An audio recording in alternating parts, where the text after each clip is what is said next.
Hello বন্ধুরা, আমি আবির। তো আজকে আমি চলে এসেছি স্পাইডারম্যানের একটি স্কেচ নিয়ে।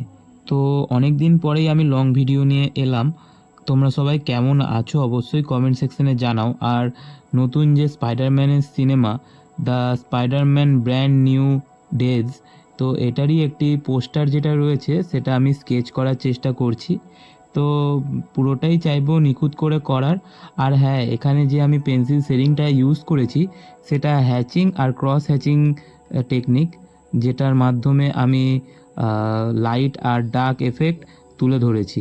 তো দেখো আর কেমন লাগছে অবশ্যই জানাও। আর যারা যারা হ্যাচিং আর ক্রস হ্যাচিং বলতে বুঝতে পারছো না, তাদেরকে বলি যে এক ধার বরাবর যে একই সারিবদ্ধভাবে যে লাইন টেনে টেনে টেনে টেনে আমি স্কেচটা করছি সেটাকে হ্যাচিং বলছে। আর তার বিপরীত দিক থেকে ডার্ক এফেক্ট দেওয়ার জন্য যে বিপরীত দিক থেকে দাগগুলো টেনে টেনে টেনে টেনে শেডিং করছি, তোমরা দেখতেই পাচ্ছ সেটাকে বলে ক্রস হ্যাচিং।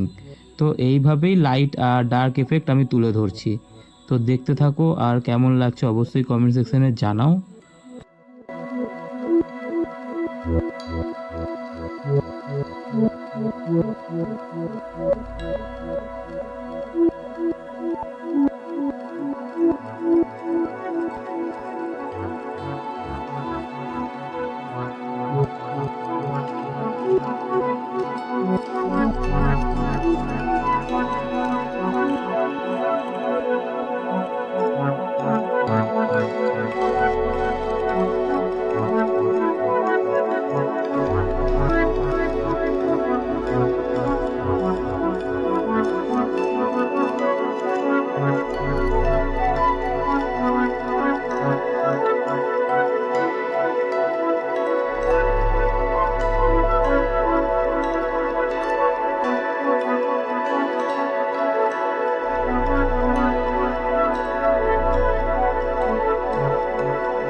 তো এখানে খুবই সহজভাবে আমি হাতের স্কেচটা করে নিয়েছি।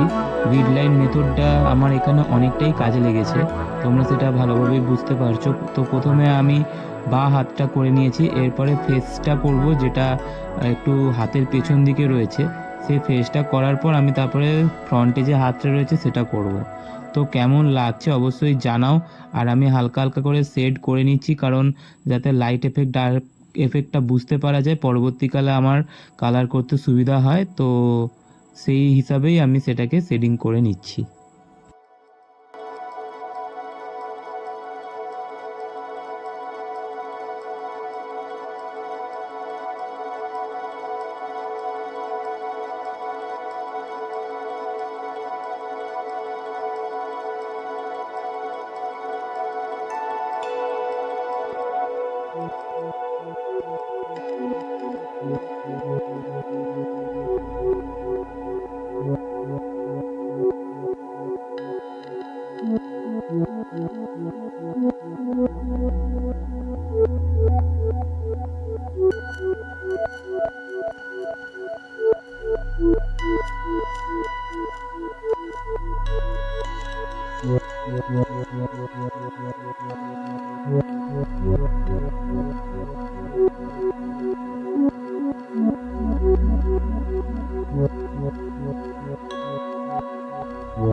তো এখানে আমি ফ্রন্টের হাতটাও প্রায় এঁকে ফেলেছি, এবং সেটাকেও সেম পদ্ধতিতে হ্যাচিং আর ক্রস হ্যাচিং পদ্ধতির মাধ্যমে শেডিং করে নেব।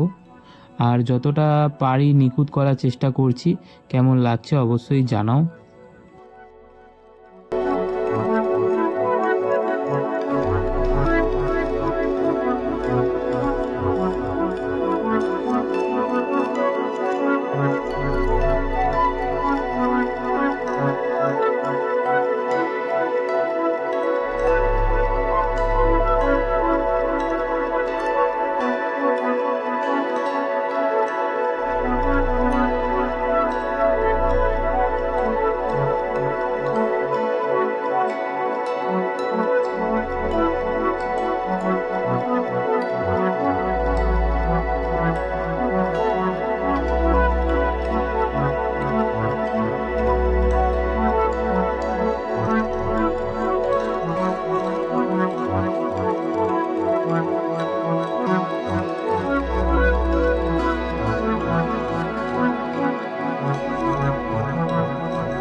তো তোমরা দেখতেই পেলে আমি কিভাবে সহজ পদ্ধতিতে স্পাইডারম্যানের পুরো স্কেচটা কমপ্লিট করে ফেললাম।